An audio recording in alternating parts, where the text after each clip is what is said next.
Greetings to you all in the mighty name of our Lord and Savior Jesus Christ. Welcome to showers of blessing. ఆశీర్వాదపు జల్లులకు మిమ్మలను మీ కుటుంబాలను ప్రేమపూర్వకంగా ఆహ్వానిస్తున్నాం. ఈ ఉదయకాల సమయంలో దేవుడు మనకిచ్చిన వాక్య భాగము 2వ రాజుల గ్రంథము 6వ అధ్యాయం 7వ వచనము. యెహోవా వీడు చూచున్నట్లు దయచేసి వీని కండ్లను తెరవమని ఎలీషా ప్రార్థన చేయగా యెహోవా ఆ పనివాని కండ్లను తెరవచేసెను కనుక వాడు ఎలీషా చుట్టూను పర్వతము అగ్ని గుర్రముల చేత రథముల చేతను నిండియుండుట చూచెను. దేవుడు ఈ వాక్యమును దీవించునుగాక. And Elisha prayed and said, Lord, I pray thee, open his eyes, that he may see. And the Lord opened the eyes of the young man, and he saw, and behold, the mountain was full of horses and chariots of fire round about Elisha. May the Lord bless this word.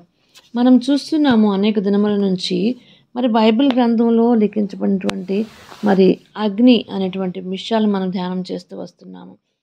ఈ సమయంలో మనం చూస్తున్నాము 2వ రాజు గ్రంథము 6వ అధ్యాయము 8 నుంచి చూసినప్పుడు సిరియా రాజు ఇశ్రాయేలుతో యుద్ధము చేయవలనని కోరి తన సేవకులతో ఆలోచన చేసి ఫలాని స్థలమందున మన దండుపేట ఉంచుదామని చెప్పాను. అయితే దైవజనుడు ఇశ్రాయేలు రాజునకు వర్తమానం పంపి ఫలాని స్థలమునకు నీవు పోవద్దు, అచ్చట సిరియన్లు వచ్చి దిగి ఉన్నారని తెలియచేశాను.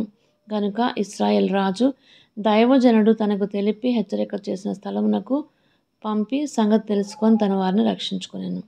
ఇక్కడ ఏం జరుగుతుందంటే మరి సిరియా రాజు ఇశ్రాయేల్తో యుద్ధం చేయాలని మరి ప్రయత్నం చేసిన ప్రతిసారి కూడా దేవుడు మరి దీనిని దైవజనైనటువంటి ఎలీషాకు ప్రత్యక్షపరుస్తూ వచ్చాడు.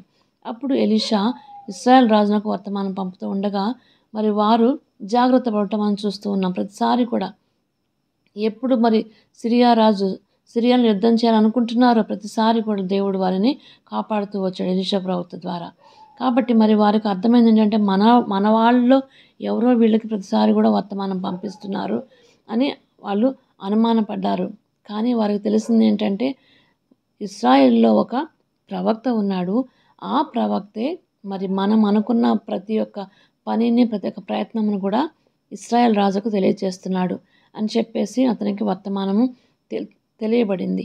అప్పుడు ఏం చేశాడంటే ఈ యొక్క ఎలీషా ప్రవక్తను మరి తన దగ్గరికి పిలిపించుకోవాలని అతను ఆలోచన చేసి 13వ వచనం చూసినట్టయితే 12వ వచనం, అతని సేవకుల్లో ఒకటి రాజు అయిన నా ఏలినవాడ ఇశ్రాయేల్ రాజు పక్షమున ఎవరూ లేరు కానీ ఇశ్రాయేల్లో ఉన్న ప్రవక్తయగు ఎలీషా మీ అంతఃపురమందు మీరు అనుకున్న మాటలు ఇశ్రాయేల్ రాజునకు తెలియచేయను అనేను. 15వ వచనం చూసినట్టయితే దైవజనుడైన అతని పనివాడు పెందలగడ లేచి బయటకు వచ్చినప్పుడు గుర్రములను రథములను గల సైన్యము పట్టణమును చుట్టుకొనినుట కనపడను. ఎందుకంటే మరి దైవజన్ యొక్క సేవకుడు బయటకు వచ్చినప్పుడు చుట్టూ కూడా మరి గుర్రాలు రథాలు ఉన్నాయి. ఎందుకంటే ఆ యొక్క ఎలీషా ప్రవక్తను పట్టుకొని వెళ్ళటానికని మరి ఆ యొక్క సిరియా రాజు తన యొక్క సైన్యమును అక్కడ పంపినట్లుగా చూస్తున్నాం. అయితే 16వ వచనము 15 దైవజనుడైన పనివాడు పెందలగడ లేచి వచ్చినప్పుడు గుర్రములు రథములు గల సైన్యము పట్టణం చుట్టుకొని కనపడను. అంతటా అతని పనివాడు అయ్యో నా ఏలినవాడా మనం ఏమి చేయదు మన దైవజనితో అనగా అతడు భయపడవద్దు, మన పక్షం ఉన్నవారు వారికంటే అదుకులై ఉన్నారని చెప్పి అప్పుడు 17వ వచనం చూస్తున్నాము. ప్రార్థన చేస్తున్నాడు దేవునితో. యెహోవా వీడు చూచినట్లు దయచేసి వీని కండ్లను తెరవమని ఎలీషా ప్రార్థన చేయగా యెహోవా ఆ పనివాని కండ్లను తెరవచేసిన కనుక వాడు ఎలీషా చుట్టూను పర్వతము అగ్ని గుర్రముల చేత రథముల చేతను నిండి ఉండుట చూచెను.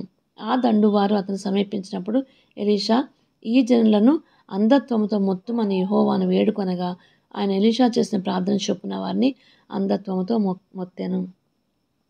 మరి సిరియా రాజు మరి ఆయన ఉన్నటువంటి ప్రాంతాన్ని మరి ఆయన ముట్టడ వేయాలని ప్రయత్నం చేసినప్పుడు మరి ఆ యొక్క పనివాళ్ళు చూసి వెళ్ళి మరి ఎలీషాకు చెప్తారు, అయ్యా మరి సైన్యం అంతా కూడా మనం చుట్టుకొని ఉన్నది, ఏం చేద్దామయ్యా అని అడిగినప్పుడు ఆయన ప్రార్థన చేస్తాడు. దేవా వీని కళ్ళు తెరువు, పనివాని కళ్ళు తెరవమని ఎలీషా ప్రార్థన చేసినప్పుడు పనివాని కళ్ళు దేవుడు తెరిచినప్పుడు అతని ఆత్మీయ నేత్రాలు అతను చూస్తున్నాడు. ఏమంటే వారి చుట్టూ వారు ఉన్నటువంటి ఆ పర్వతం చుట్టూ కూడా అగ్ని గుర్రములు రథములతో కప్పబడి ఉండట చూస్తున్నాం అని చెప్పేసి అక్కడ చూస్తున్నాం. యెహోవా ఆ పనివాని కళ్ళను తెరవచేసిన గనుక వాడు ఎలీషా చుట్టూను పర్వతము అగ్ని గుర్రముల చేత రథముల చేత నిండి ఉండుట చూచెను. అయితే అప్పుడు ఎలీషా అన్నాడు, అయ్యా, ఈ దండు వారి యొక్క కన్నులు నువ్వు అంధత్వం కలగచేయమని చెప్పేసి ప్రార్థన చేయగా, మరి ఎవరెవరైతే అతను పట్టుకోవడానికి వచ్చారో వారందరికీ కూడా మరి దేవుడు అంధత్వమును గురుడితనమును కలగచేశాడు. ఎందుకంటే వారు ఎలీషాను పట్టుకుంటానికి వచ్చారు, కానీ వాళ్ళ కళ్ళను దేవుడు మూసివేశాడు. అప్పుడు మరి ఎలీషా మరి ఆ యొక్క పని వాళ్ళందరూ కూడా మరి తీసుకొని పోయి అతనిని మార్గం తప్పించి ఇశ్రాయేల్ రాజు దగ్గర తీసుకొని వస్తాడు.